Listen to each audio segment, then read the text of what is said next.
जो अब करहूं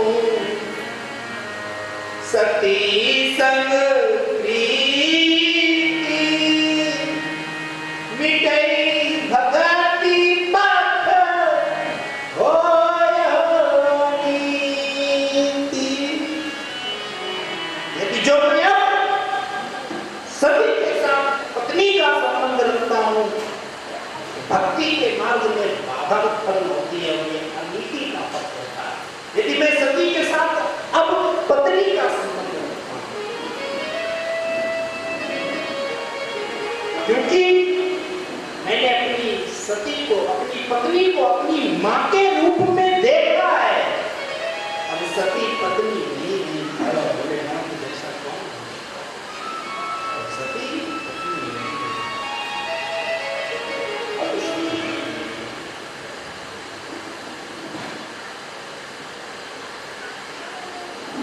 संकल्प ले लिया मन ही मन,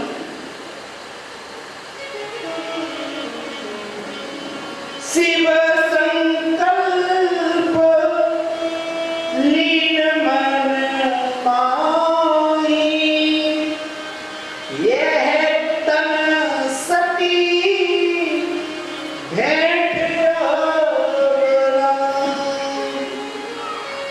ये शरीर सती के साथ संबंध के योग नहीं है। आजकल की भाषा में क्या कहते हैं उसे? क्या कहते हैं? विवाह, तलाक। लेकिन आजकल का तरीका दूसरा है, बाबा का तरीका दूसरा है। बाबा ने कहा कुछ नहीं, नेत्र बंद किए हैं, सती की ओर देख ही नहीं रहे, सती पास में बैठी है। तो सारी भोलेनाथ कहते हैं देवी सामने, क्योंकि दाएं और बाएं महाराज जी पत्नी का स्थान होता है, और सामने का जो स्थान होता है तो किसका होता है? मां का स्थान होता है। सती को अपने सामने बिठा लिया भोलेनाथ ने। सती कुछ जान नहीं पा रही है, समझ नहीं पा रही उनके साथ क्या हो रहा है, बाबा क्या कर रहे हैं। और कहते हैं देवी, ऐसे हाथ जोड़ के, देवी बहुत दिन हो गए ढूंढते ढूंढते, अब चलो। हाँ चले बेटी, आज्ञा हो आपकी। तो सती कह रही, हाँ हाँ बाबा चलो, हाँ बहुत दिन हो गए, वैसे भी अब घर भी तो देखना है। हाँ बाबा कहते हैं चलो, बहुत दिन हो गए। हाँ बाबा तुमने भांग भी नहीं पी? बाबा कहते हैं मैं अपने आप से करूँ।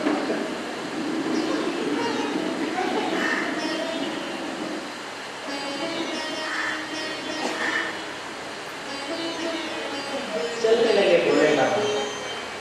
बाबा मानस में वर्णन करते हैं, वर्णन पंथ विविध इतिहास, इतिहास का बखान कोई फालतू की बात नहीं, तुरंत बात ही बदल दी, वहां वो विषय ही छोड़ दिया। देखिए जो विषय मन को ज्यादा दुखी करेगा, जो बात हृदय को ज्यादा परेशान करे, मन को ज्यादा दुखी करे, उस बात को भूलने में ही बनाई है। बाबा ने भी वही किया, तुरंत बात ही बदल दिया और बताओ दीदी बढ़िया कुशल मंगल। सती भोलेनाथ के साथ चल रही है, शिवपुराण में बड़ा सुंदर वर्णन है। तो देवी सती भोलेनाथ से प्रश्न करती है, हे भोलेनाथ आप परम पिता परमात्मा हो, जगत आपकी उपासना करता है और पूर्ण जगत का आप पालन करते हैं। भोलेनाथ श्री राम की उपासना आप करते हैं।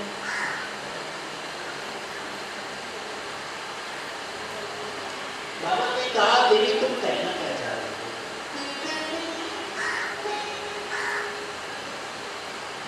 सती कहती है प्रभु मैं इतना ही जानना चाहती हूँ कि जिस राम का ध्यान, जिस राम की उपासना करते हो वो राम करता क्या है?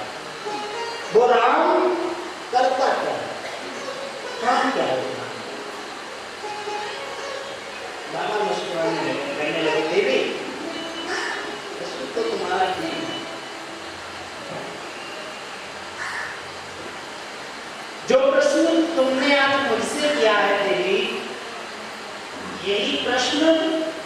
एक राजा किया करता था। एक राजा यही प्रश्न किया करता था संतों से कि जिस राम का तुम भजन करते रहते हो, जिस राम के लिए तुमने सब कुछ त्याग के वैराग्य धारण कर लिया, वो राम करता क्या है? ये प्रश्न एक राजा किया करता था संतों से, और जो संत इस प्रश्न का उत्तर नहीं दे पाते थे वो संत बंदी बना लिए जाते थे। राजा उनको बंदी बना लेता था और कारागार में डाल देता था, और राजा अपने राज्य के कामों में लगा देता था। चलो बोले ये भीखा खाने को बोलते हो।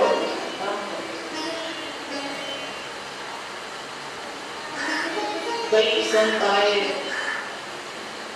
कई संतों ने प्रयास किया राजा को समझाने का, वही कल वाली बात, हम तो मानते ही नहीं। क्यों मानता हूं? हम तो मानते ही नहीं है, बताओ क्या करोगे? चलो नहीं समझा पाए, हिंदी समझा। राजा को भी फ्री के नौकर मिलने लगे, और राजा को भी बड़ा आनंद आने लगा। ना मानने का बड़ा फायदा है। तो कई साधु, कई संत, कई ब्राह्मणों को राजा ने बंदी बना लिया। एक दिन कोई महाराज जी होंगे, हमारे टेंशन महाराज जी जैसे, दिख नहीं रहे, कहाँ गए महाराज जी? अच्छा, कोई टेंशन होगी उनको। जैसे अपने महाराज जी हैं पूज्य चरण श्री श्री केवल दास जी महाराज, ऐसे ही कोई महाराज जी होंगे उत्तराखंड के, हाथी और पेड़ों के बीच में रहने वाले।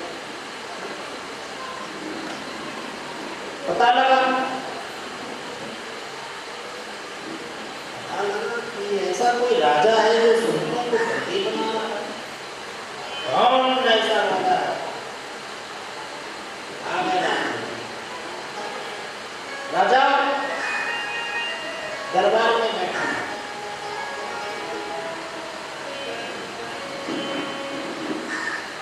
द्वारपालों से कहा, कहाँ है तेरा राजा? द्वारपालों ने कहा महाराज आजाद हो, आजादी घूमो, नहीं तो लगा दिए जाओगे सेवा में, बना दिए जाओगे बंदी। संत ने कहा तेरा राजा कहाँ है? द्वारपालों ने कहा दरबार में। अपने राजा से कहो जाके कि उनके प्रश्न का उत्तर देने वाला आ गया। अच्छा उत्तर दोगे? तुम्हारे जैसे कहीं आए बाबा, जो कह रहा हूँ वो करो। द्वारपाल ने कहा हमारा क्या जाता है? द्वारपाल गए, कहा महाराज एक और आ गए आज। हाँ बड़े लाल पीले हो रहे, बड़ी बड़ी जटाएं हैं। राजा ने कहा उत्तर देना है? हाँ महाराज। बोला बाबा। द्वारपाल लेके पहुंचे, राजगद्दी पर बैठा है राजा, पूरा मंत्रिमंडल बैठा है साथ में, और संत खड़े हैं बीच में।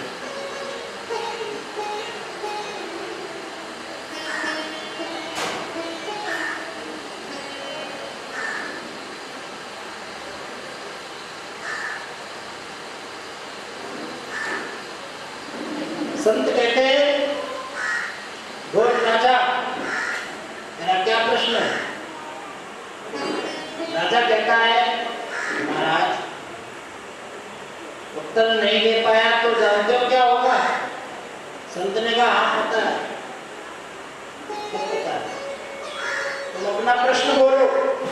राजा ने कहा कि जिस राम के लिए, जिन शिव के लिए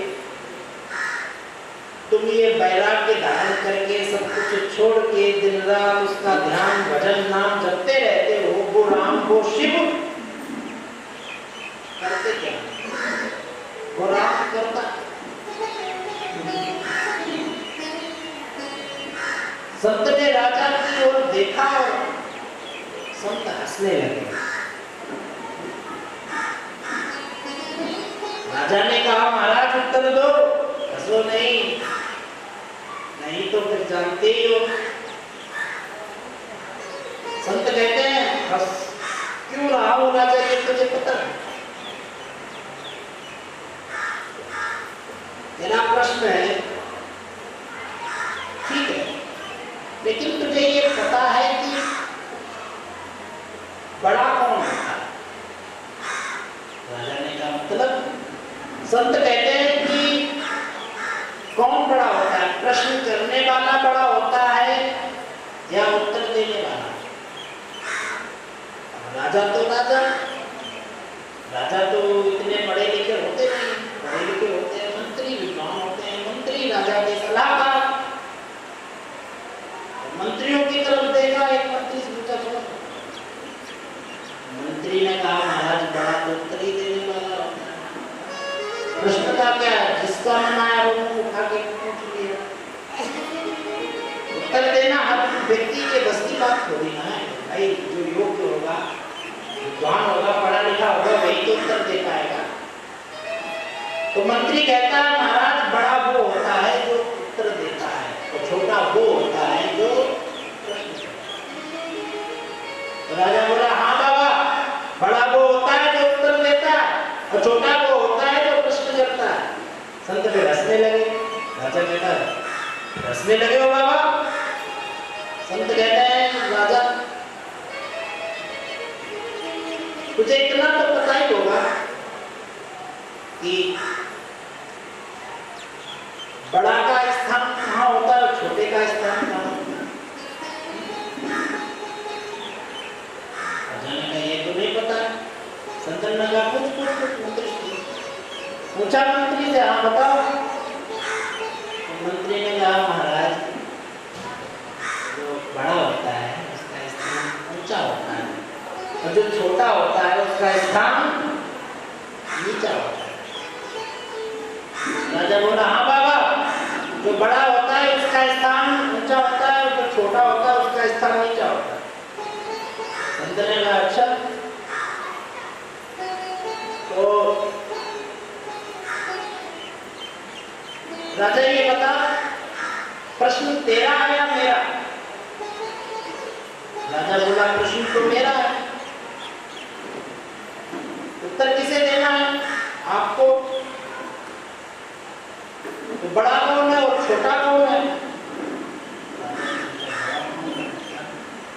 बढ़िया, छोटा कौन है? मैं। ऊंचे कौन है? मैं। नीचे कौन है? आप। हमें कहाँ होना चाहिए? ऊपर। तुझे कहाँ होना चाहिए? नीचे। मंत्री जी ठीक बोला ना? हाँ महाराज बिल्कुल सही होता है, बहुत विद्वान है।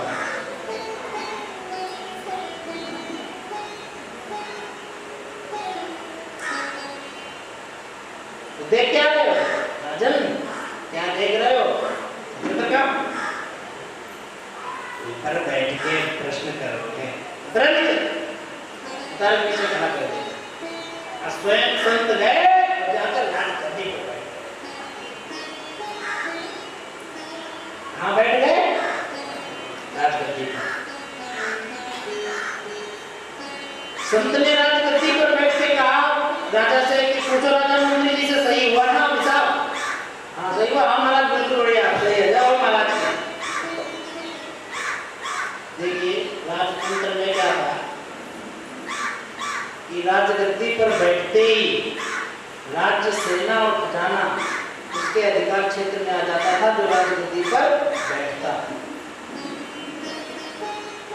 और राजा के सामने यदि कोई राजगद्दी पर बैठ जाए तो वो राजा तुरंत नियुक्त हो जाता था। ये राजतंत्र का विधान था। तो अब संत कहते हैं कि बता राजा, बोल कि तेरा क्या प्रश्न है? तो राजा फिर वही बोलता है कि महाराज जो नाम के दीवाने में खड़े घूम रहे हो वो राम करता है। तो राजा का प्रश्न सुन के संत जो हंसते हुए बोले सैनिकों से, सैनिकों इस दुष्ट खल को बंदी बना लो। राजगद्दी संधि का आदेश मिला, सैनिक दौड़े, राजा को पकड़ लिया। हथकड़ियां बेड़ियां डाल दो। सैनिकों ने कहा, राजा कह रहा है बाबा। बाबा कह रहे हैं, दिखा राम क्या करता है, पता लगा राम क्या करता है कि आप के अंधे हो।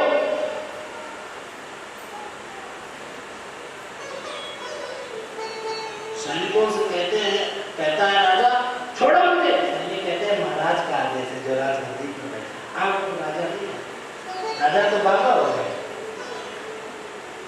और जैसे राजा को पता लगा सब कुछ गया मेरे हाथ से, एकदम गिड़गिड़ाने लगा, हाथ जोड़ने लगा, संत के चरणों को आकर पकड़ लिया इस राजा ने।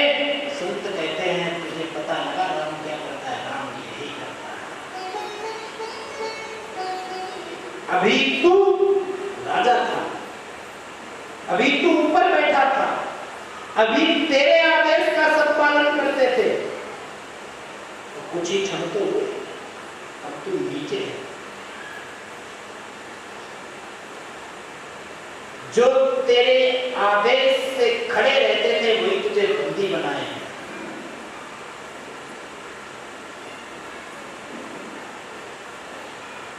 मैं कहां था, नीचे। मैं ऊपर था, मैं रंग था, अब मैं राजा हूं, तू राजा था, अब तू रंग है। यही तो राम करते हैं। कब नीचे वाले व्यक्ति को ऊपर पहुंचा दें, कब ऊपर वाले को नीचे गिरा दें, कोई पता नहीं। कब रंग को राजा बना दें, कब राजा को रंग बना दें, कोई पता नहीं। कब सम्मान मिले तो कब अपमान हो जाए, कोई पता नहीं। हानि लाभ जीवन मरण यश अपयश विधि, हाँ, यही राम करते हैं। मन मन में भोले बाबा सोच न दे कि सती अभी तो पत्नी की माता को देख राम नहीं तो क्या। तो राम की लीला अपरंपार है, लीला के चक्कर ना पड़ो। वर्णत पंथ विविध इतिहासा, विश्वनाथ पहुंचे कैलासा। बोले शंकर भगवान की नमः पार्वती पते हर हर महादेव।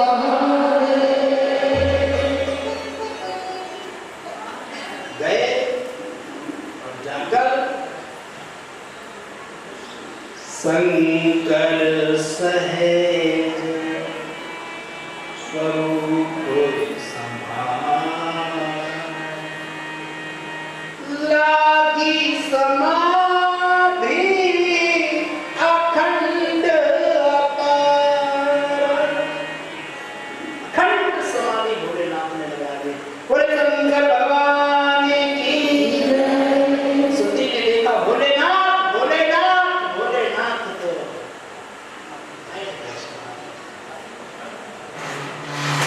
नंदी रंगी शंगी सुनी भूत प्रेत पिशाच डाकू साथी पिशाचनी सब भोलेनाथ की समाधि को देखते हैं। भोलेनाथ के चरणों में सर रख के सब बैठ गए। बाबा बाबा बाबा बाबा राम के नाम में आए। सभी भक्त प्रयास करें कि भोले बाबा की समाधि खुल जाए। जब तक बाबा की समाधि खुलेगी नहीं तब तक कथा आगे कैसे बढ़ेगी। सभी लोग बड़े भाव से बड़ी भक्ति से, और भक्तों के लिए बाबा भोलेनाथ खोलते हैं तो कह नहीं सकते हैं, प्रयास करो बाबा कृपा करेंगे समाधि खोलेंगे।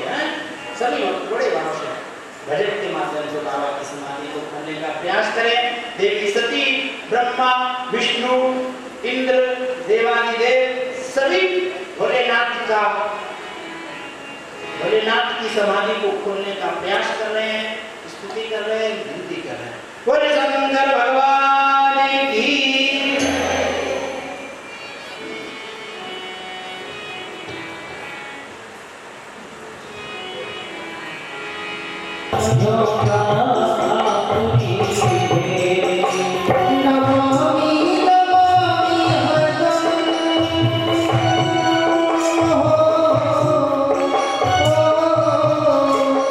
नमामि नमामि हर नमो कैलास।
सती को पहले समझा नहीं पाया तो किसी का प्रयास सफल नहीं होगा।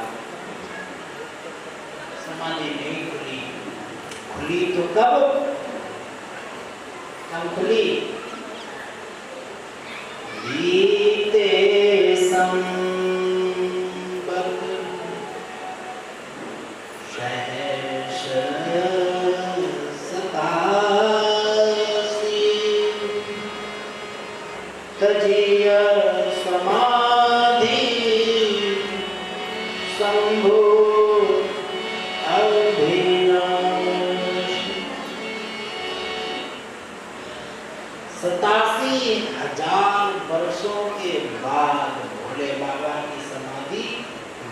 कितने वर्षों के बाद? 87,000 वर्षों के बाद।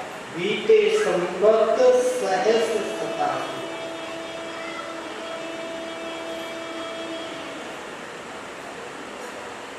जब समाधि खुली ये नहीं देखने लगे कि सती कैसी है, नंदी कैसे हो गए, संगी रंगी कहाँ गए, भूत प्रेत पिशाच डाकनी साकनी पिशाचनी कहाँ है, गले में बप्पा है कि नहीं है, इस पे ध्यान नहीं गया बाबा भोलेनाथ का। क्या करना है? राम नाम शिव सुमिरन आदि जाना सती जगती पति। जैसे ही नृत्य करे जोर से बोले भोलेनाथ हे राम हे राम हे राम।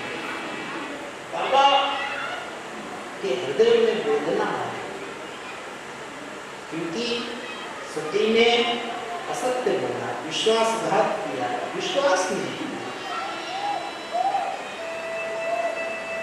हृदय के विश्राम के लिए क्या चाहिए? राम। राम होंगे जीवन में तभी जीवन को विश्राम मिलेगा, तभी हृदय को आराम मिलेगा जब हृदय में आएगा राम।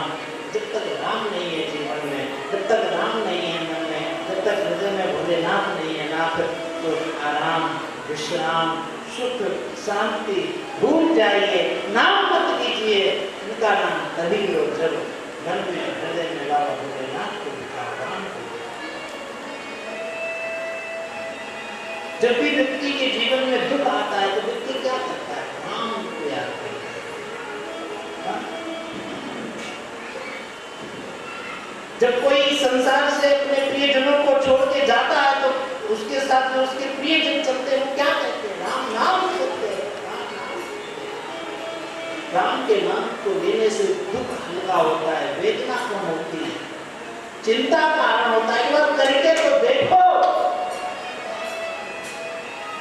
करके देखो, करके अनुभव होगा आपको। वो अनुभव प्रमाण के अधीन नहीं होता,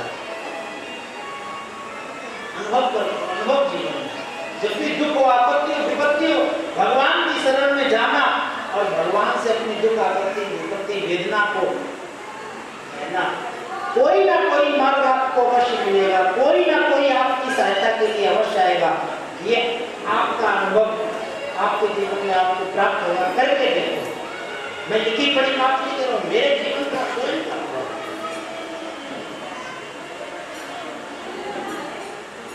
शिव पुकारते हैं राम, जैसे ही नाम बोला बाबा भोलेनाथ ने, देवी सती ने देखा, अरे बाबा की समाधि खुल गई।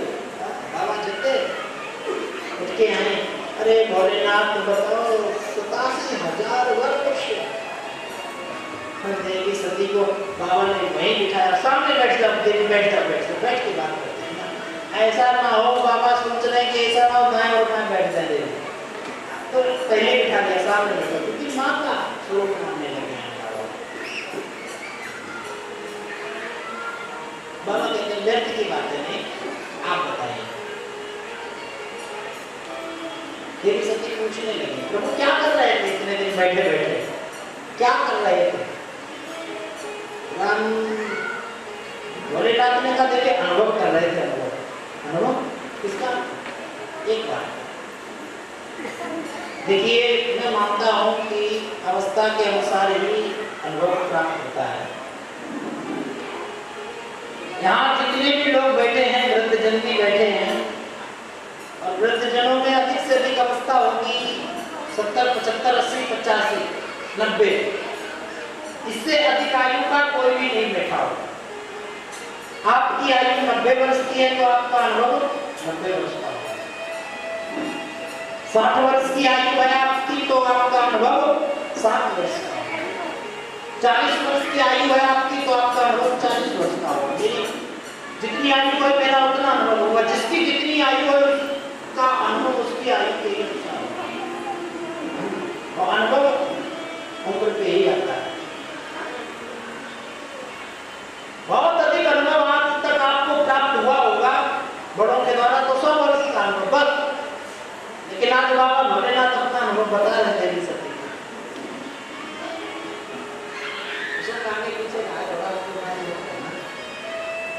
अनुभव बता रहे बाबा भोलेनाथ कितने दिनों का? 87,000 वर्षों का अनुभव। 100, 200, 400 वर्षों का अनुभव नहीं, 87,000 वर्षों। देवी मां कहूं मैं अनुभव अपना, सत हरि भजन जगत मेरा अनुभव, उमा कहूं मैं अनुभव अपना।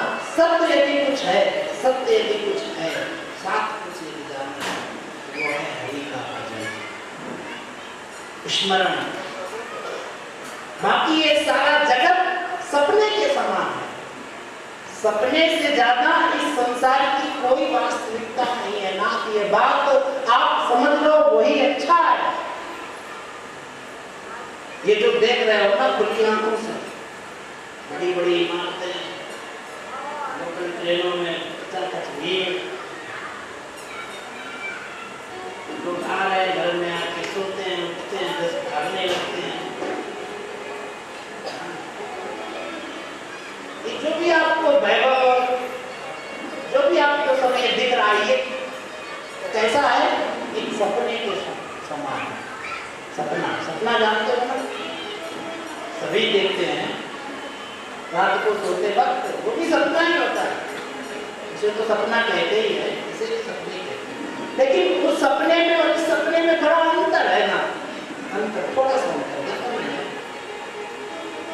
जो आप सोते समय सपना देखते हैं, वो सपना तब टूट जाता है जब आपकी आंखें खुल जाती हैं।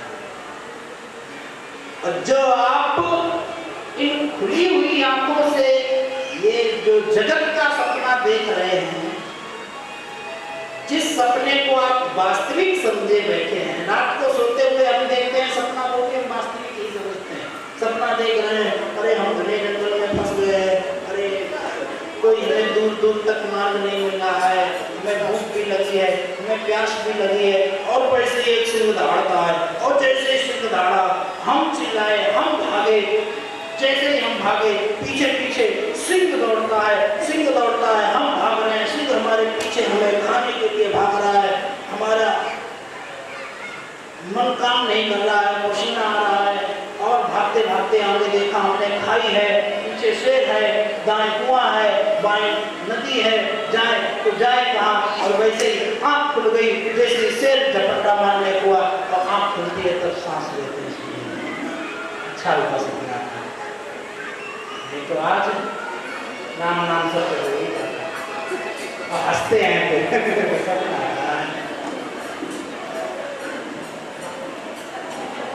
वो सपना तब टूट जाता है जब हमारी आंखें खुल जाती हैं। हाँ, सुख दुख में बदल जाता है, दुख सुख में बदल जाता है। तो सपना देखते हैं, शादी हुई है बढ़िया, सेवा हो रही है बढ़िया, बड़े कुशल, जैसे सपना आंखें खुल के अरे टाइम हो गया, चलो फैक्ट्री जाना है, नौकरी जाना है। तो कहने का अर्थ है सपनों का राजा और रंग होना अनहोना क्या है। सपनों में चाहे राजा बन जाओ चाहे रंग बन जाओ, क्या फायदा, राजा बने हो क्या घाटा, रंग बने कुछ भी कर सपना। तो जब रात को सोते वक्त हम सपना देखते हैं, वो सपना तब टूट जाता है जब हमारी आंखें खुल जाती हैं। तो ये खुली हुई आंखों से इस संसार का सपना देख रहे हैं, ये सपना तब टूट जाता है जब हमारी आंखें सदा सदा के लिए बंद हो जाती हैं। तब पता लगता है अरे जिनको हमने शरीर दिया वही हमारे शरीर को जला रहे हैं।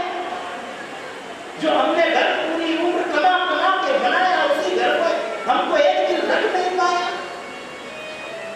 जिनको हमने अपना नाम चलाने के लिए जन्म दिया, वो हमारे नाम को कटा रहे हैं।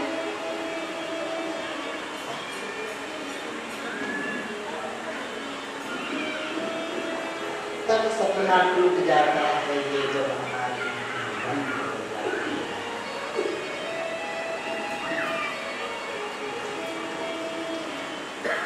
तब पछताते हैं, जैसे सती भी पछतानी थी, मैं शंकर का कहा अरे मैंने क्या किया जीवन भर, बस कमाया और खाया, बच्चों को जन्म दिया, बच्चे पाले। अरे ये तो पशु भी कर रहे हैं, बच्चों को जन्म पशु भी देते हैं, बच्चों को पाल पशु भी देते हैं, बच्चों को पेट भरना पशु भी सिखा देते हैं। सोते पशु भी हैं, खाते पशु भी हैं।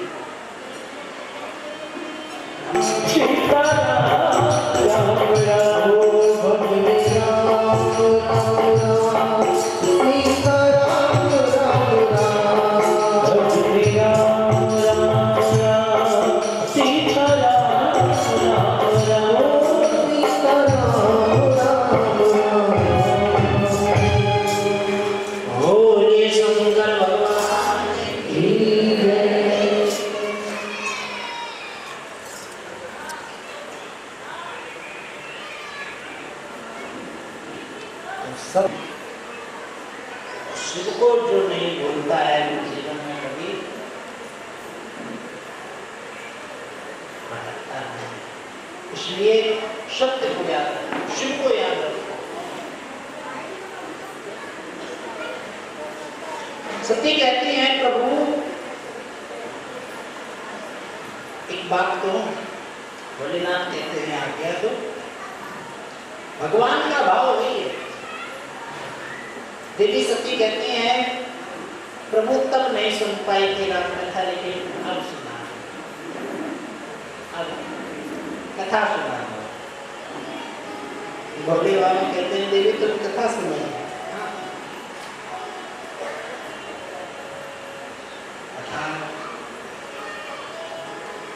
सावधान होके सुनोगे ना। हाँ चिंता ना करो, आप तो बस शुरू कर दो। बाबा भोलेनाथ बड़े प्रेमी हैं कथा के, कथा कहने के लिए, कथा सुनने के लिए। हाँ बड़े रसिया। बाबा भोलेनाथ जैसे भक्ता से कोई कथा सुनने की निवेदन करे, बाबा नहीं, बाबा ने कथा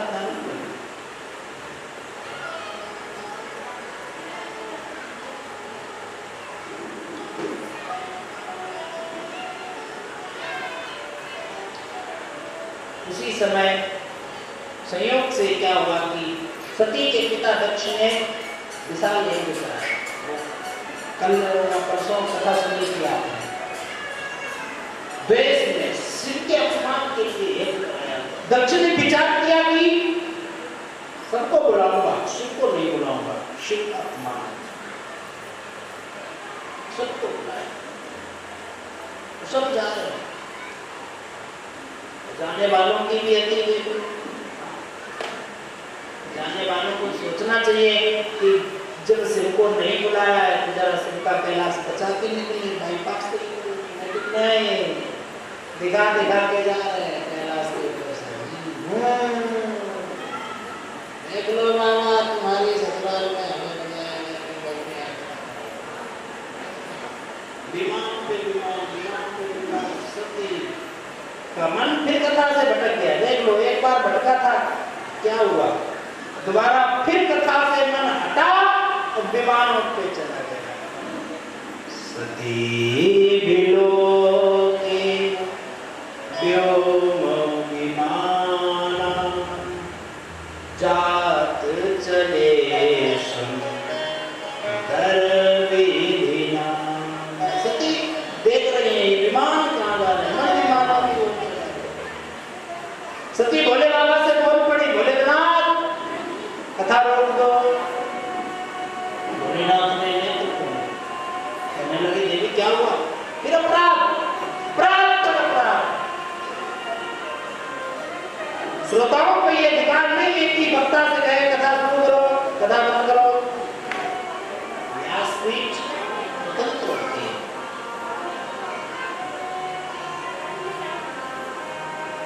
श्रोताओं को पाप लगता है। सती ने कथा में रोका। अरे सती कहती है प्रभु को तो कथा तुम बाद में भी सुन लेंगे, घर के पंडित जी हैं, कहाँ से बाहर बुला के लाना है वृंदावन से 1,500 किलोमीटर से, वो तुम बाद में भी सुन लेंगे, पहले ये बता तो ये विमान कहाँ जा रहा है। विमान भोलेनाथ ने समझ लिया, हो गया सती, अब तो सुन चुकी है तुम कथा, अब ये जना में सुनना। कहने लगी देवी विमानों में क्या रखा है, तुम तो कथा नहीं बाबा पहले बताओ, ये विमान, ये स्वर्ग, ये कहाँ जा रहे हैं देवी देवता। भोलेनाथ ने बता दिया देवी ये कहीं और नहीं, ये तुम्हारे पिता के यहाँ जा रहे हैं। सती ने पूछा क्यों, आपके पिता ने विशाल यज्ञ किया है और उस यज्ञ में ये सभी जा रहे हैं। देवी सती हंसने लगी और कहने लगी प्रभु वाह क्या सहयोग बना है। मैं भी बड़े दिन से सोच रही थी कि बहुत दिन हो गए मैं पिता के यहाँ नहीं गई, अपनी बहनों से नहीं मिली, अपनी माँ से नहीं मिली, अपनी सखियों से नहीं मिली। प्रभु आपके ससुर के यहाँ क्यों हो रही है, सभी आपके ससुर के यहाँ जा रहे हैं, आप उनके प्रिय हैं, क्या आप नहीं जाओगे।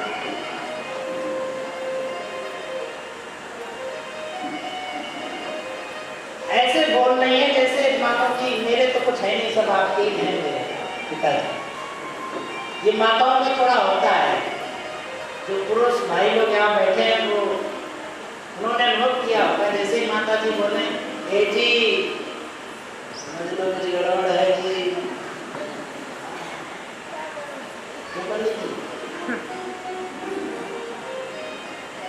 ए जी खिसक लो जी, नहीं तो 1500 गए जी।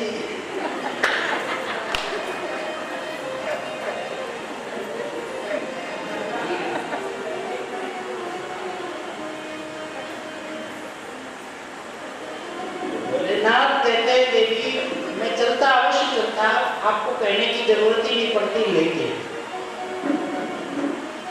नहीं को अस जन्मा जग माई प्रभुता पाए जय पद नहीं। ऐसा कोई जन्मा ही नहीं देवी जिसको प्रभुता मिले और मत ना है। तुम्हारा पिता अहंकारी हो गया है, तुम तो जानती हो भी क्या हुआ था, हमें सब पता है। हमें नहीं बुलाया है तुम्हारे पिता ने देवी, हमसे बैर है, इसलिए दक्ष सकल निज सुता बुलाई। दक्ष सकल निज सुता भुलाई, हमरे बैर तुम्हु बिसराई। देवी सती हमसे बैर है तुम्हारे पिता का, इसलिए उसने तुम्हें भी भुला दिया, तुम्हें भी नहीं बुलाया। तो जाने का नाम ही खत्म है, धर्म का विचार छोड़ो, कथा सुनो। सती कहते हैं प्रभु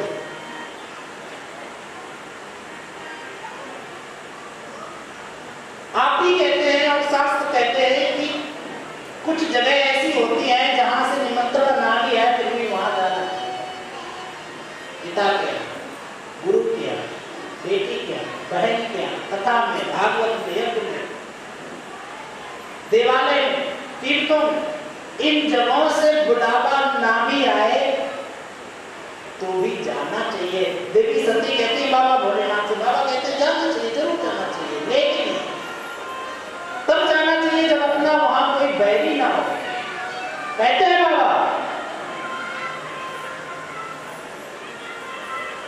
तदपि विरोध मान जहां कोई, तहां जाए कल्याण। जहां विरोध है वहां जाने, वहां बिना बुलाए जाने में कल्याण नहीं है। जहां अभिमान है वहां कभी नहीं जाना।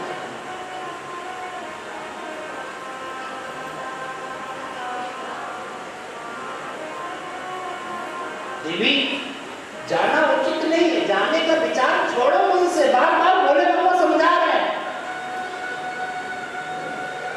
कहते हैं देवी आवती ही हर से नहीं, नैनन नहीं सने,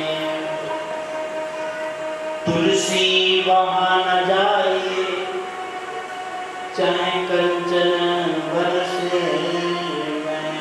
आने से यदि प्रसन्नता नहीं हो रही है, जाने से दुख नहीं हो रहा है, तो ऐसी जगह कभी नहीं जाना चाहिए चाहे स्वर्ण की बारिश हो रही है, कभी नहीं जाना चाहिए। और बाबा कहते हैं देवी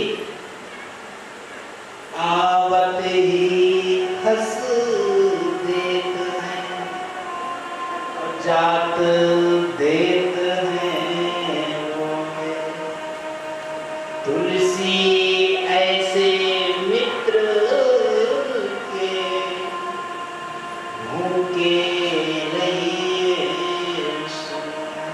आपके जाने से आपके संबंधी को, आपके मित्र को, आपकी माँ को, आपके गुरु को, आपके पिता को प्रसन्नता होती है। आपके आने से आपके मित्र को, आपके संबंधी को दुख होता है। तो ऐसे मित्र के यहाँ जहाँ प्रेम है, जहाँ सम्मान है, जहाँ आदर है, जहाँ सत्कार है, जरूर जाना चाहिए, चाहे बुलावा आए चाहे ना आए, जाना चाहिए। जाने के साथ साथ में यदि भूखा सोना पड़े तो भी कोई बात नहीं, यदि टूटी खाट पे सोना पड़े तो भी कोई बात नहीं, सो जाना चाहिए। बैठ नहीं, भेद नहीं लाना चाहिए। लेकिन जगत अभिमान जहाँ लय हो, जहाँ अभिमान है, अहंकार है, तहाँ जाए कल्याण नहीं है, मत जाइए। देवी सती कहती है भोलेनाथ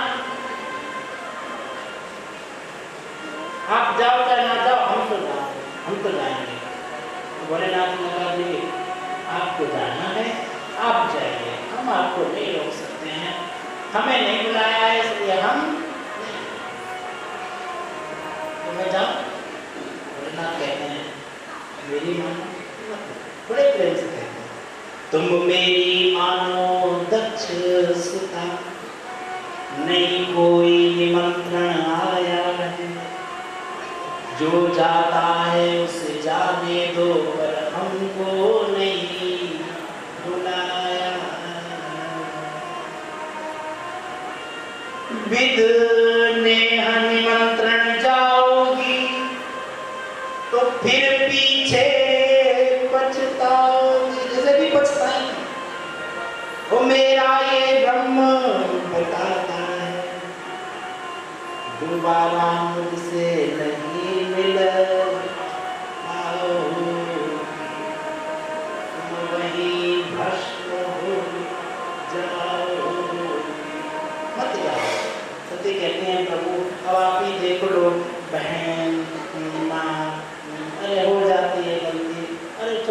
बातें हो जाती हैं।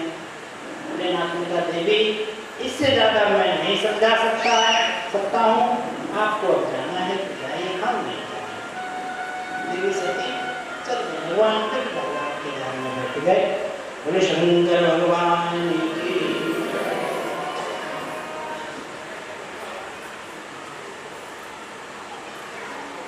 इधर दक्ष के यज्ञ का उद्देश्य ही था भगवान शिव का अपमान।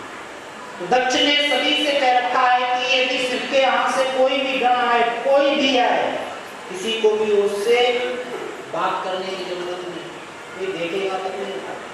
देवी सती यज्ञ में आई, सैनिकों ने नजर तक नहीं मिला, अभिवादन तो करना, कोई स्वागत करना, तो वो नजर तक नहीं मिलाई, जैसे मानो जानते ही नहीं सैनिक की ये कौन है। तो ऐसी वैसी है, इस प्रकार सती को थोड़ा बहनें देखती हैं, बने बने की दुनिया साथी होती है। जब बनी बिगड़ती है ना, तब इस दुनिया के रंग दिखते हैं। जब दिल गर्दिश के आते हैं हर शख्स बुराई, माँ बाप निकम्मा कहते हैं और भाई गाली देता है, रिश्तेदार नमस्ते कहकर अपना पिंड छुड़ाते हैं और कहते हैं कि रिश्ता दूर का है, पानी तक नहीं मिलाते हैं। जब दिल गर्दिश के आते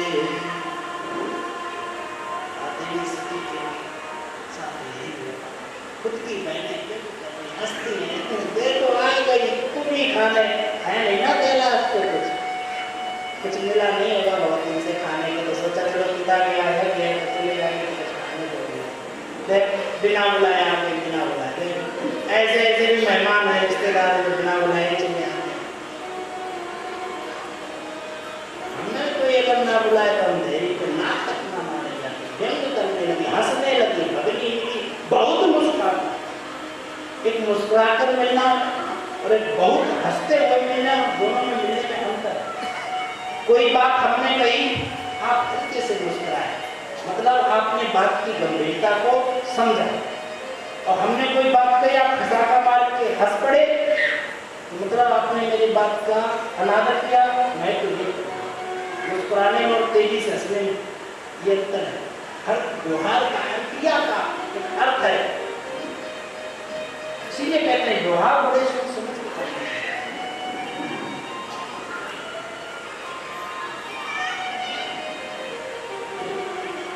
दक्ष को देखा देवी सती ने, भगनी नहीं मिल रही, बंद कर रही, दुख हुआ, बहुत दुख हुआ, लेकिन फिर भी एक आशा है कि पिता जब मिलेंगे तो कहेंगे बेटी कैसे, लेकिन जब पिता मिले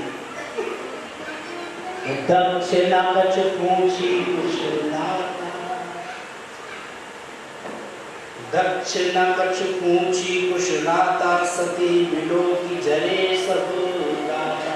सती को देख के किसी को भी सती से कोई मतलब नहीं है, मानो अकेली हो, अपनों में अकेली, भीड़ में अकेली हो। हमारे भी जीवन में कभी कभी ऐसी परिस्थिति आती है। एक माँ का हृदय ऐसा होता है जो कभी भी संतान से विमुख नहीं, चाहे संतान कुछ ही करे, चाहे कैसी भी हो, माँ का आंचल संतान के प्रेम के लिए सदैव खुला रहता है। माँ का हृदय प्रेम का महासागर होता है जो संतान के लिए कभी बंद ही नहीं होता है। बाबा लिखते हैं मानस में, सादर भली मिली एक माँ, एक माँ ही सती से बड़ा आदर पूर्वक मिली। माँ सती रोते हुए माँ के हृदय से लगी, माँ ने सती को हृदय से लगाया। पिता क्या कर रहे हैं, माँ नहीं कुछ कह सकते, उचित नहीं कर रहे। देवी सती ने यज्ञशाला का पता पूछा, माँ मुझे यज्ञशाला का मार्ग बता दो। यज्ञशाला का मार्ग बता दिया। देवी सती यज्ञशाला में, जब यज्ञशाला में जाकर देवी सती ने देखा कि भोलेनाथ का कहीं कोई स्थान ही नहीं।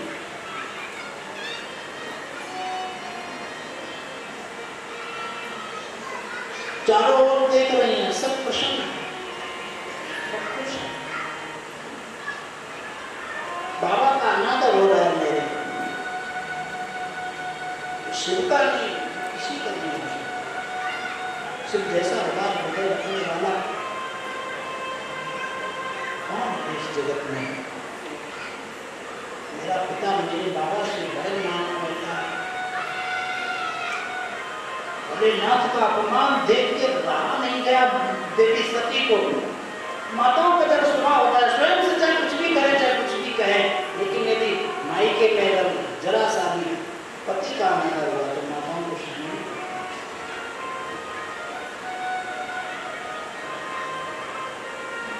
क्रोध से नेत्र लाल लाल, केशों को खोल दिया देवी सती ने। चंद्रमाशाल स्वरूप रखने वाली देवी सती आज चंडी का रूप धारण कर रही है।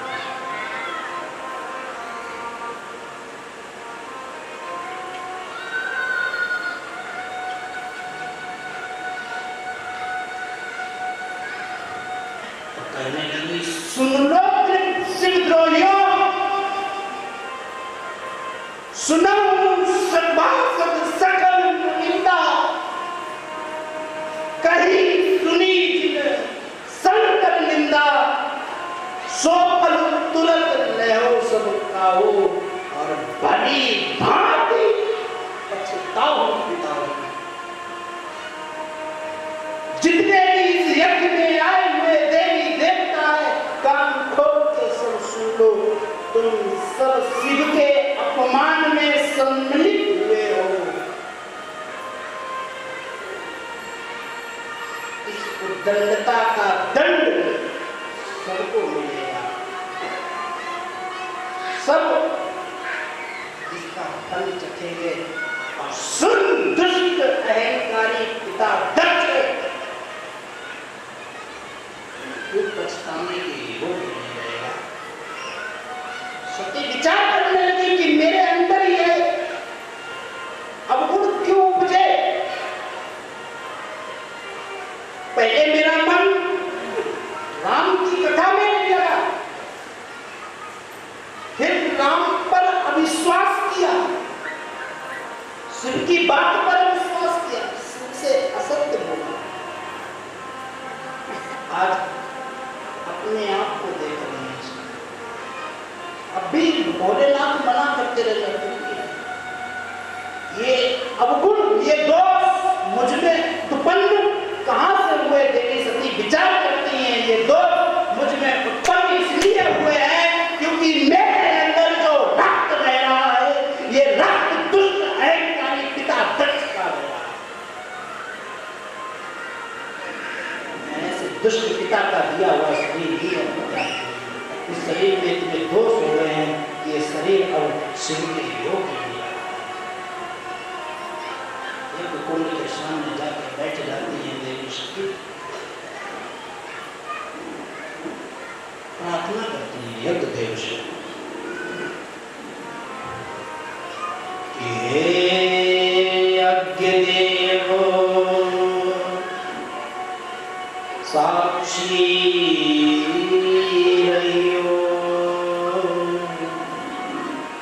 संदेशा मेरा शिव से कहियो कि अग्निदेव की गोदी में सती सत्य को जाती है, बाप के कुटिल अन्यायों पर बेटी बलिदान चढ़ाती है,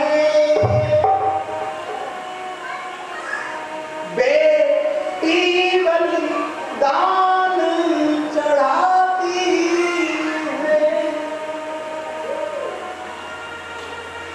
कहती है एक वरदान देती, हे अग्निदेव, हे अग्निदेव, एक वरदान दे दो, अंत समय इच्छा है। हे विधिनाथ, इतना वर दे दे, ये सती सत्य की बनी रहे। जब जब जहाँ जहाँ जन्मे, पर शिव की दासी बनी रहे, पर शिव की दासी बनी रहे। इतना कहते हस योग अग्नि तरंजारा, भयउ सकल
अग्निदेव को समर्पित हो जाती है, जल के भस्म हो जाती है।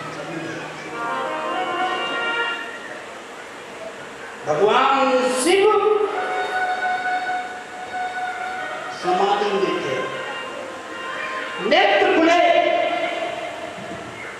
बादल गरजने लगे, बिजली तड़कने लगी, शिव का तीसरा नेत्र खुला, भोलेनाथ खड़े हो गए, तांडव करने लगे, जटाकली गलत शलभ प्रवाह पागी करे, खड़े लंबे लंबे बाल बुझाते वाले, गमन गमन गमन गमन नाम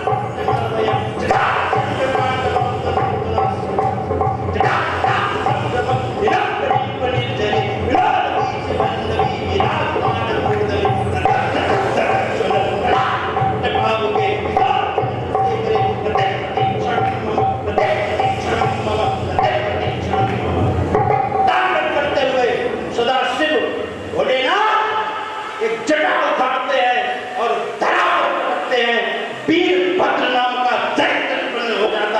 भोलेनाथ कहते हैं जाओ, अपने गणों को आदेश देते जाओ, दक्ष के यज्ञ को विध्वंस कर दो। जाकर शिव के गण दक्ष के यज्ञ में आते हैं, यज्ञ को विध्वंस करने लगते हैं, सारी बेलियां मिटा दी। अरे जिस यज्ञ में शिव नहीं वो यज्ञ ही नहीं, सारा यज्ञ अंग से भंग कर दिया, यज्ञ मंडप गिरा दिया। और जो शिव के अपमान में आए थे देवी देवता, किसी के दांत तोड़ दिए, किसी की दाढ़ी नोच ली, जटाएं नोच ली, किसी की हाथ तोड़ दी, किसी का हाथ तोड़ दिया, किसी का पैर तोड़ दिया, सबको अंग भंग कर दिया।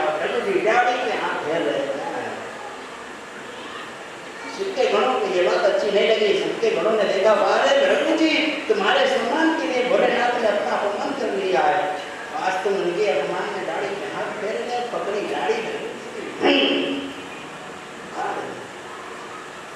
दक्ष का सब धड़ से अलग कर दिया, लेकिन सबका सब कुछ बिगड़ा, बचा किसी के पास कुछ नहीं।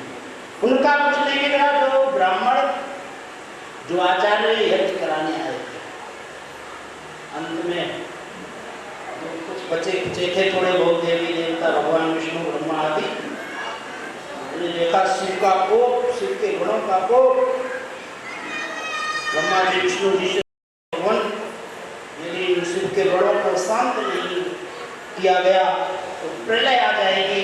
अभी तो सृष्टि की रचना ही हुई है, प्रलय हो जाएगी। भगवान विष्णु की भी इतनी हिम्मत में हुई कि भोलेनाथ के क्रोध को शांत करेगा। भगवान विष्णु आए किसके पास? नमो ब्राह्मण देवाय गो ब्राह्मण्य हिताय जगद्धिताय कृष्णाय गोविंदाय। हे ब्राह्मण देव, आप ही हो भोलेनाथ के इस क्रोध को शांत कर सकते हैं। ब्राह्मणों ने स्तुति की भोले बाबा की, बड़ी सुंदर स्तुति की। हे जगत पालन करता, आप की दयावान माता पिता त्वमेव बन्धुश्च सखा त्वमेव विद्या द्रविणं त्वमेव शरणं देवादिदेव महादेव की सुंदर प्रार्थना की। ब्राह्मणों में भगवान शिव प्रकट हुए, शिव के गुणों को शांत किया गया। ब्राह्मणों ने अंत में हाथ जोड़ के भोलेनाथ से विनती की, बाबा यज्ञ अधूरा नहीं छोड़ना चाहिए, इससे धर्म की हानि है। भोलेनाथ ने कहा यज्ञ को पूर्ण किया जाए। हाथ जोड़ के खड़े हुए ब्राह्मण कहने लगे, प्रभु यज्ञ का यजमान ही सुरक्षित नहीं है तो यज्ञ कहाँ से पूर्ण किया जाए? भोलेनाथ ने आदेश दिया था, दक्ष अभिमानी है, इसका सर अभिमान का प्रतीक हो। अभिमान का प्रतीक होता है बकरा, मैं रहता है। दक्ष के धड़ पे बकरे का सर रखा गया, यज्ञ को पूर्ण कराया गया। यज्ञ पूर्ण हुआ। बाबा भोलेनाथ जाकर कैलाश पे अखंड समाधि में पुनः बैठ गए, परम वैराग्य को धारण कर लिया। शमशान पे भ्रमण करने लगे। भूत प्रेत पिशाचों ने अपने आप को भग्न कर दिया। बाबा भोलेनाथ ने आज बाबा को भी विश्राम देते, क्योंकि जरूरत भी है बाबा को विश्राम की, है ना। आगे की कथा आप लोग तो चल रही है। आज की कथा को यहीं पे विराम। और मैं देखिए जैसा राधे राधे। पवित्र व्यासपीठ पर विराजमान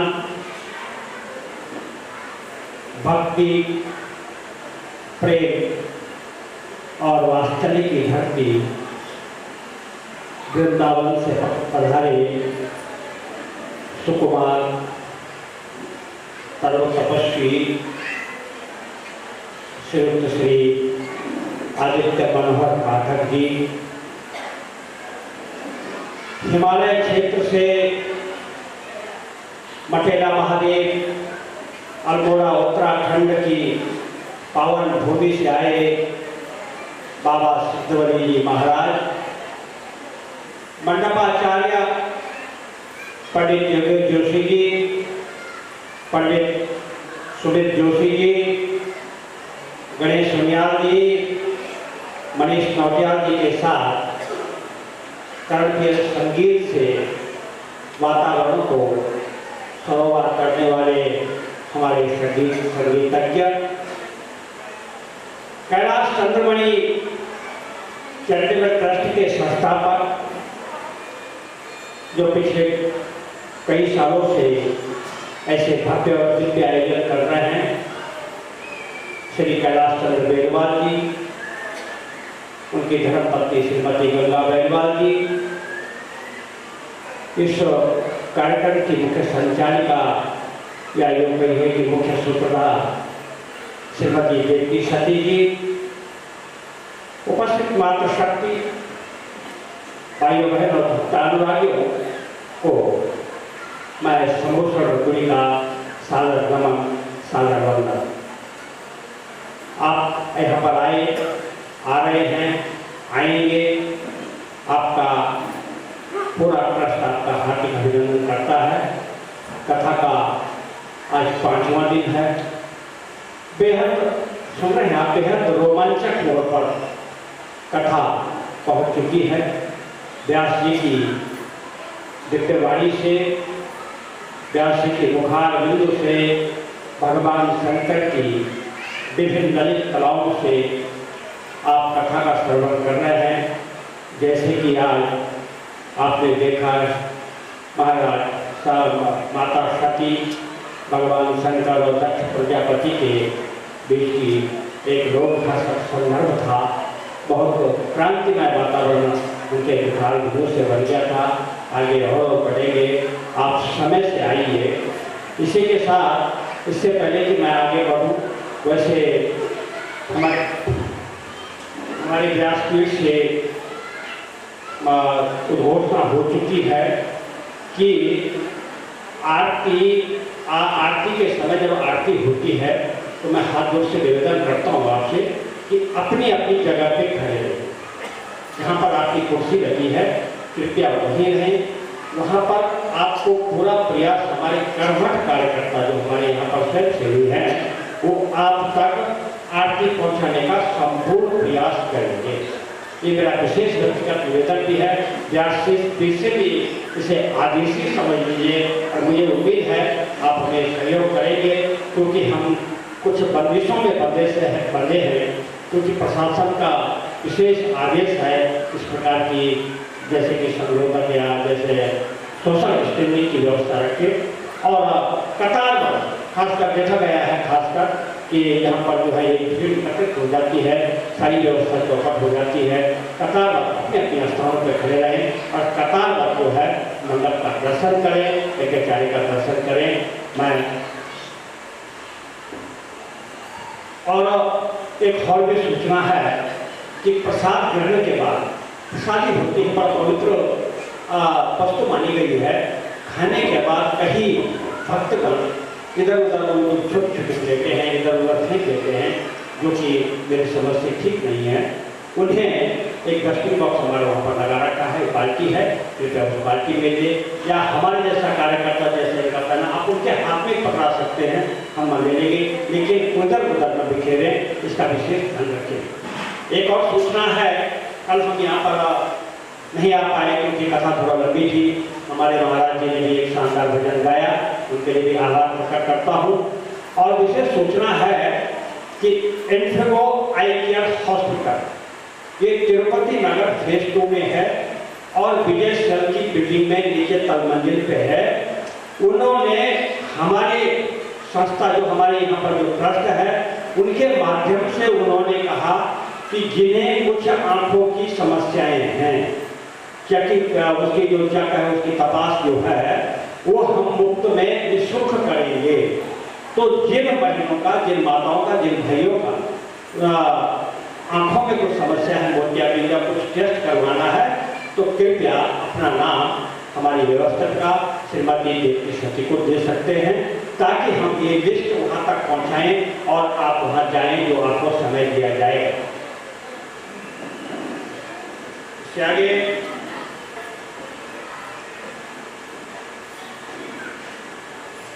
कल का जो प्रसाद, जैसे कि मैंने कहा कल हम उद्घोषित नहीं कर पाए, कल का प्रसाद हमारे कर्मठ कार्यकर्ता श्री त्रिलोक सिंह राणा जी के माध्यम से जो उन्होंने दुग्ध वितरण किया, श्री त्रिलोक सिंह जी के परिवार से था।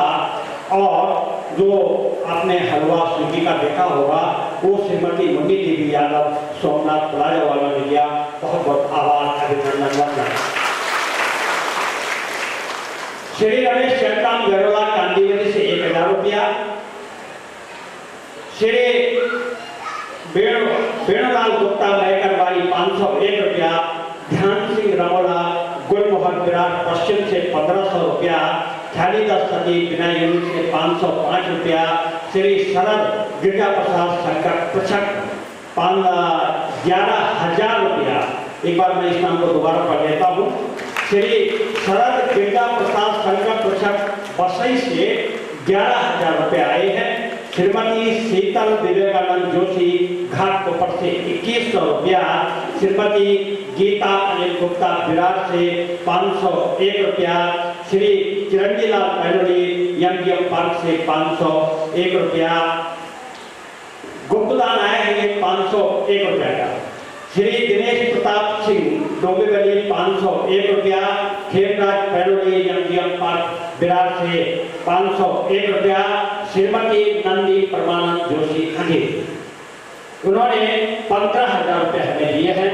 मैं इसके बारे में बता दूं, ये वृद्ध महिला वहाँ पर बैठी है, आपने देखा होगा मेरी दाईं तरफ वहाँ पर बैठी हैं, कई सालों से इस मन से जुड़ी हैं और सौभाग्यवत श्रीमती देवी सती की माता जी की हैं।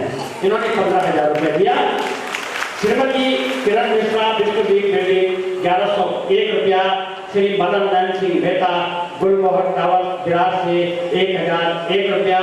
दीनानंद गंगवाल मेरा रोड से 1100 रुपया। श्री हरिराम उपाध्याय विराट इससे 1100 रुपया। ये गुप्तदान अपने पितरों के नाम किसी ने भेजा है 501 रुपया। और फिर एक 501 रुपया गुप्तदान किसी गुप्तदान अपनी माता जी के नाम से दिया है। अपनी स्वर्गीय माता जी के स्मरण में भगवान दिवंगत आत्मा को शांति प्रदान करे और उनको धन्यवाद आभार, जिन्होंने अपना नाम प्रेषित नहीं किया, उन्होंने गुप्त रखने को बोला, तो ये पैसे यहाँ पर आए। श्री यूडी पाल विराट 501 रुपया। निधि रघुनाथ दधी जी पूना 1,000 रुपया। श्री कौशलेंद्र शुक्ला नायगांव से 7,000 रुपया। श्री चेतन श्रीकांत चौहान पूना से 1,500 रुपया। श्रीमती अनीता साधु शरण दुबे 2,100 रुपया। श्री मोहन सिंह बिष्ट यहाँ पर हैं, पिछले शुरू से यहाँ पर हैं मोहन सिंह बिष्ट और कई संस्थाओं से जुड़े हैं, इस ट्रस्ट से भी जुड़े हैं मोहन सिंह बिष्ट जी, उन्होंने 2,100 रुपये दिया है। श्रीमती वंदना शिवधार मिश्रा विराट से 1,111 रुपया। श्रीमती 1,111 रुपया। श्रीमती चंपा देवी वर्मा कमलपुर से 1,100 रुपया। श्री दीपक उमेश सिंह रावत वसई से 5,001 रुपया। श्री गौरी शंकर यादव सोमनाथ प्लाजा से 1,100 रुपया। गुप्तदान भंडारे के लिए विराट से 1,001 रुपया आया। गुप्तदान आप भी दे सकते हैं भंडारे, क्योंकि हमारा 28 तारीख को भंडारा होगा, उसमें गुप्तदान आया है 1,001 रुपया। श्री राकेश तिवारी जी विराट से 502 रुपया। और एक विशेष है यहाँ पर पंडित योगेश पारिषद जोशी, जो हमारे यहाँ पर मुख्य आचार्य हैं, पंडित योगेश जोशी, उन्होंने 1,100 रुपये दिया है। और श्रीमती सुलोचना देवी जोशी जी थाना, उन्होंने 1,100 रुपया दिया है।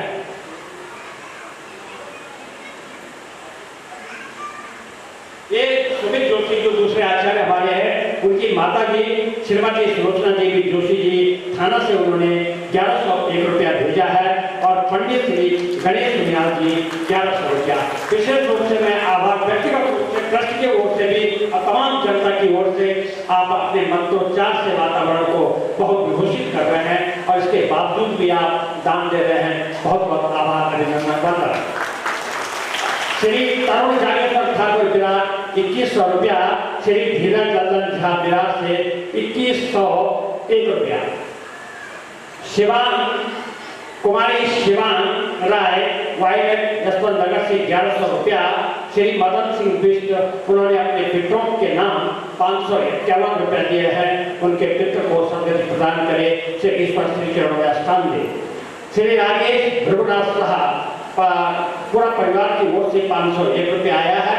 श्री नवी शंभूषण रतूड़ी विराट से 2,100 रुपया। श्रीमती मंजू लीला प्रसाद कंसवाल विराट से 1,101 रुपया। और फिर एक गुप्तदान आया है 2,101 रुपया। 2,101 रुपये का गुप्तदान आया है, धन्यवाद उस गुप्त सज्जन को। श्री राम सिंह भंडारी कांदीवली से 1100 रुपया, श्री भीमराज गरोड़ा भाईंदर से 1100 रुपया, श्री गोपाल दत्त कंसवाल भाईंदर से 1100 रुपया। गोपाल दत्त जी इस मंच यहाँ से भी जुड़े हैं और गोपाल दत्त यहाँ पर आए हैं, उनका अभिनंदन करते हैं।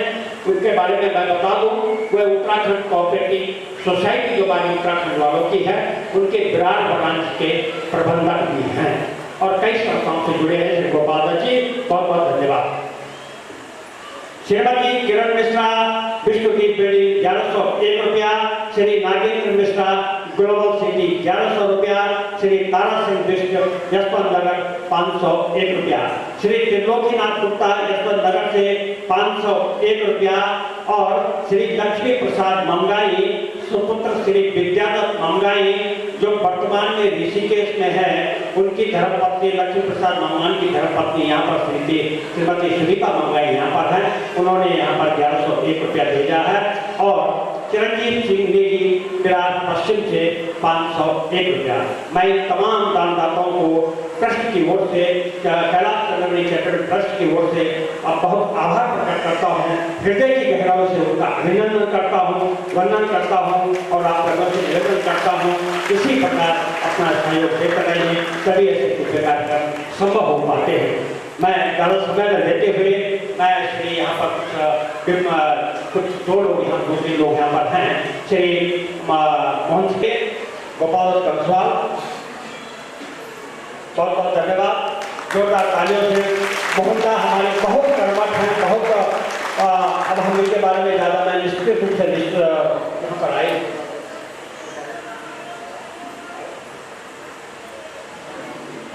गोपाल कंसवाल जी, जैसे मैंने कहा कि सोसाइटी के भाईंदर के प्रबंधक हैं, इन्होंने जो है वहाँ पर स्थापना की उत्तराखंड कोऑपरेटिव सोसाइटी की। बहुत बहुत आभार, अभिनंदन करना सारे सभी लोगों का बहुत बहुत आभार। मैं फिर वापस चलता हूँ मंच की तरफ और जैसा कि मैंने पुनः दोबारा हाथ जोड़ के निवेदन करता हूँ कि आरती अपनी जगह पर ही खड़े रहकर दे।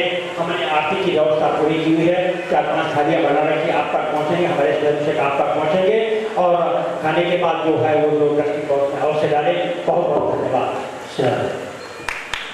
सभी महान दानदाताओं को व्यासपीठ की ओर से बहुत बहुत साधुवाद, बहुत बहुत धन्यवाद और आशीर्वाद।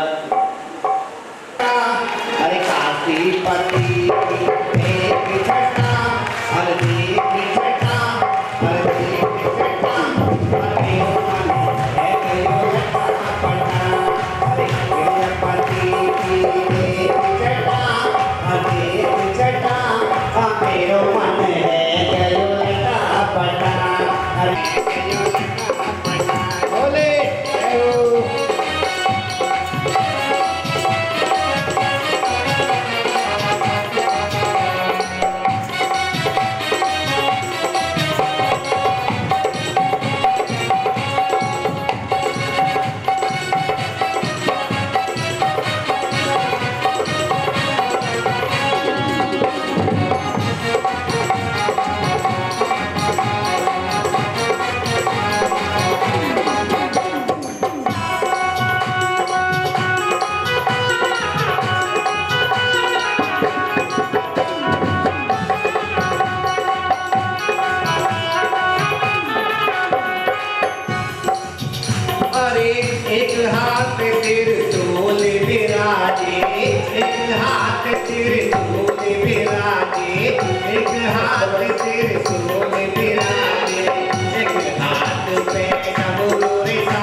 की एक छटा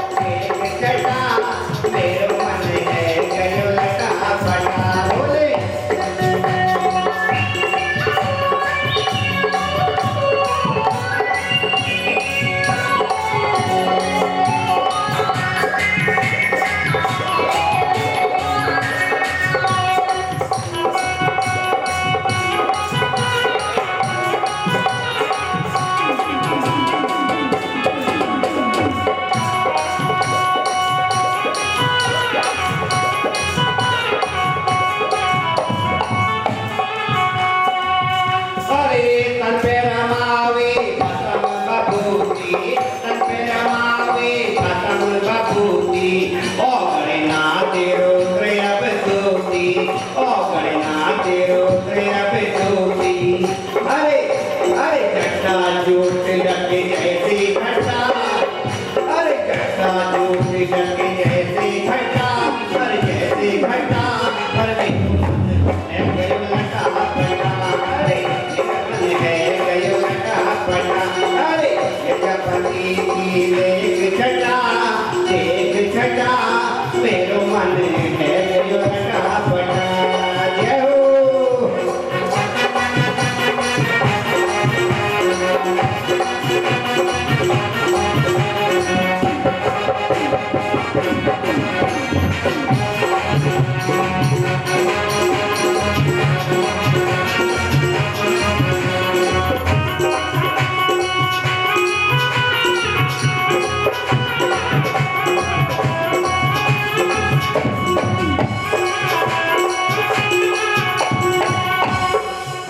अरे गलमाला रुद्राक्ष की सोई, भोले बाबा के जय हो। गलमाला गयो लटा पटा, मेरो मन है गयो लटा पटा, भोले प्रजापति।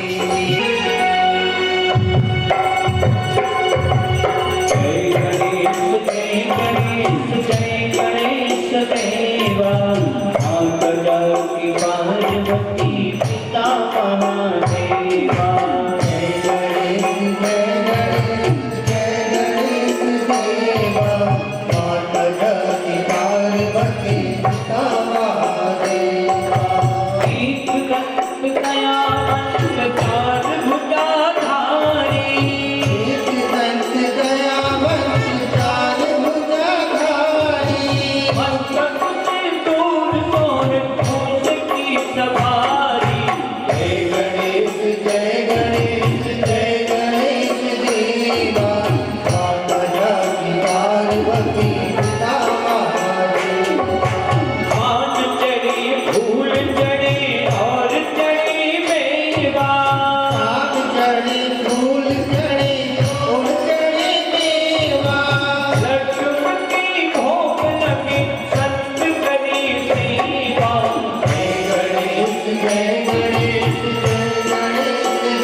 भोले भोलेनाथ सजाते हो अनघा की धारा हरे हरे हरे काशनी चतुरानन पंचान की रानी भोली पंचाननी रानी हंसासनी करुणासनी हंसासनी करुणासनी वृषवाहन सती ओम हरे हरे हरे दो भुज चार चतुर्भुज दस भुजी अति सोही भोले दसी भोले अपने सोहे तीनों रूप निरखती तीनों रूप निरखते प्रभुवन मन मोहे ओम हरे हरे हरे महादेव अक्षमाला बनमाला कुंडमाला धारी भोली भोली माला धारी चंदन प्रति पद चंदा चंदन लगे मंगला भोले शुभ करे ओम हरे हरे हरे महादेव श्वेतांबर पीतांबर बाघंबरी अंगी भोली बागंबरी अंगी शनकादिक प्रमाणिक शनकादिक ब्रह्मादिक भूतादिक संगी ओम हरे हरे हरे महादेव कर के माध कमंडल चक्र त्रिशूल धरता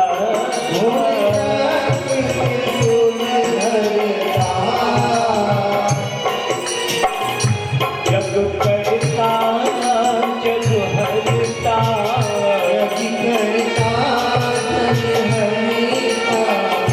जग पालन करता